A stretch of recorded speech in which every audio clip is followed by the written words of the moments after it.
여러분 안녕하세요. 오늘은 SBS 금토 드라마 사마귀 살인자의 외출의 원작 결말과 7회 예고를 바탕으로 앞으로 펼쳐질 이야기를 깊이 있게 분석해 보겠습니다. 스포일러가 포함되어 있으니 시청에 유의해주세요. 그 전에 구독과 좋아요 부탁드립니다. 25년 전 세상을 떠들썩하게 했던 연쇄살인마가 있었습니다. 그녀의 이름은 정희신. 남자들만을 잔혹하게 살해했고 범행 방식은 늘 똑같았습니다. 피해자의 머리를 잘라 죽이는 것. 마치 암컷 사마귀가 수컷을 죽이는 방식과 흡사했기에 언론은 그녀에게 사마귀라는 이름을 붙였습니다.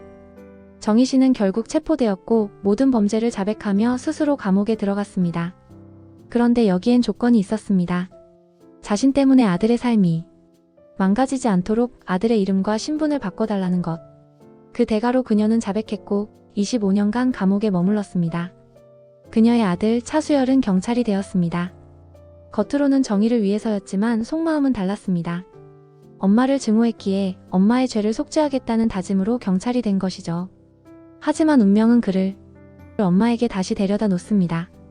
과거 정희신의 살인을 그대로 모방한 사건이 발생한 겁니다. 수도권을 뒤흔드는 새로운 연쇄살인. 경찰은 결국 정희신의 도움이 필요하다고 판단했고 그녀는 조건을 내걸었습니다. 아들과 함께라면 협조하겠다. 그렇게 모자의 기묘한 공조가 시작됩니다. 수사는 점점 충격적인 방향으로 흘러갑니다. 정희신에게는 누구에게도 말하지 않은 비밀이 있었습니다. 바로 그녀의 첫 번째 살인은 남편, 즉 수열의 아버지였다는 사실.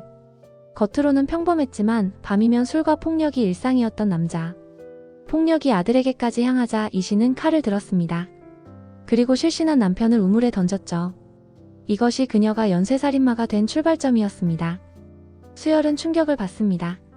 엄마가 왜 괴물이 되었는지 알게 되었지만 그렇다고 용서할 순 없었습니다. 살인은 어떤 이유로도 죄다. 그의 신념은 흔들리지 않았습니다. 그런데 더 큰 진실이 드러납니다. 수열이 평생 존경했던 외할아버지 정현남. 목회자이자 피해자 보호센터를 운영하는 성자 같은 인물이었죠. 하지만 그는 진짜 악마였습니다. 어린 시절 이신의 어머니는 남편 현남에게 살해당했습니다. 그리고 현남은 어린 딸마저 성폭행하려 했습니다. 이 모든 진실은 최면 치료와 녹음 테이프 속에서 드러났습니다. 그리고 결정적인 사실. 수열의 친부는 우물에 버려진 남자가 아니라 바로 현남이었습니다. 수열은 무너집니다. 존경했던 외할아버지가 아버지이자 괴물이었다는 사실. 분노한 그는 응징을 다짐하지만 이신은 아들이 살인자가 되는 걸 막기 위해 먼저 현남을 몰아붙이고 현남은 결국 스스로 목숨을 끊습니다. 이로써 수십 년간 묶여있던 또 다른 복수가 이루어진 것이죠. 하지만 사건은 여기서 끝나지 않았습니다.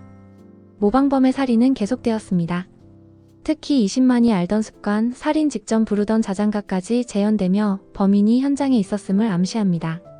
결국 이신과 수열은 추적 끝에 범인을 찾아냅니다.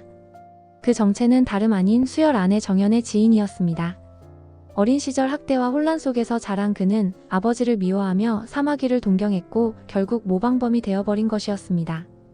범인은 정연을 납치해 이신을 불러내고 최후의 대결을 준비합니다. 하지만 이신은 이번만큼은 누군가를 위해 희생하기로 결심합니다. 범인의 감정을 자극하며 시간을 끌고 정연을 탈출시킨 뒤 경찰의 개입을 유도했죠. 결국 범인은 스스로 목숨을 끊고 사건은 끝나게 됩니다. 사건이 마무리된 뒤 수열은 엄마와 마지막 대화를 나눕니다. 이신은 남편을 죽인 이유와 자신이 저질러온 죄를 고백하며 아들에게 사과합니다. 하지만 여전히 살인을 정당화하려는 태도는 완전히 버리지 못했습니다. 수열은 엄마를 완전히 용서할 순 없었지만 너를 혼자 내버려둬서 미안하다는 말 앞에서 결국 눈물을 흘리며 포옹합니다. 그리고 정희신은 다시 감옥으로 돌아가며 원작의 이야기는 끝이 납니다. 그렇다면 한국판에서는 어떻게 될까요? 원작은 6부작, 한국판은 8부작입니다. 즉 결말은 원작과 달리 더 충격적이고 한국적 정서에 맞게 각색될 가능성이 큽니다. 바로 이번 7회 예고편이 그 단서를 보여주었죠. 예고 속에서 정희신을 숭배하던 서아라는 배신감을 느끼고 분노에 사로잡힙니다. 그 분노는 결국 수열의 아내 정연에게 향했습니다. 아라는 정연을 납치하고 이렇게 말하죠. 23년 동안 내가 바친 모든 것 이제 돌려받을 차례야. 그리고 정연에게 특별한 물 한 병을 마시게 했다고 합니다. 단순한 독일 수도 있고 환각제일 수도 있습니다. 그러나 더 중요한 건 아라가 이것을 마치 의식처럼 사용했다는 점입니다. 정연을 사마귀의 세계로 끌어들이려는 광기 어린 숭배의식이죠. 정희 씨는 약속 장소 탄광으로 향합니다. 아라와의 대면에서 이렇게 말하죠. 넌 모든 카드를 내보였어. 하지만 난 흔들리지 않아. 두 사이코패스의 운명적 재회, 그리고 심리전이 시작됩니다. 한편 수열은 아라의 집에서 낡은 녹음 테이프를 발견합니다. 재생되는 순간 그는 무너집니다. 테이프 속엔 자장가, 울음, 그리고 현남의 목소리가 담겨 있었습니다. 진짜 악마는 따로 있었다. 이 대사는 바로 이 장면을 예고한 것이죠.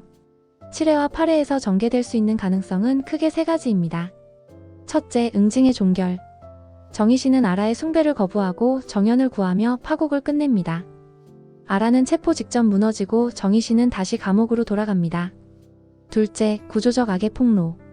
테이프는 현남과 그의 네트워크의 잔재를 폭로하는 단서가 됩니다. 즉, 아라는 단순한 숭배자일 뿐 진짜 보스는 따로 있다는 전개죠.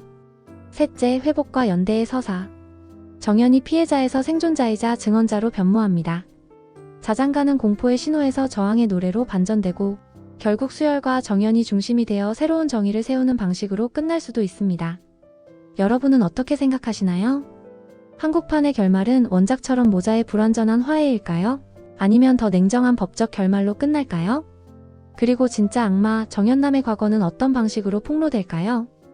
여러분의 추리를 댓글로 남겨주세요.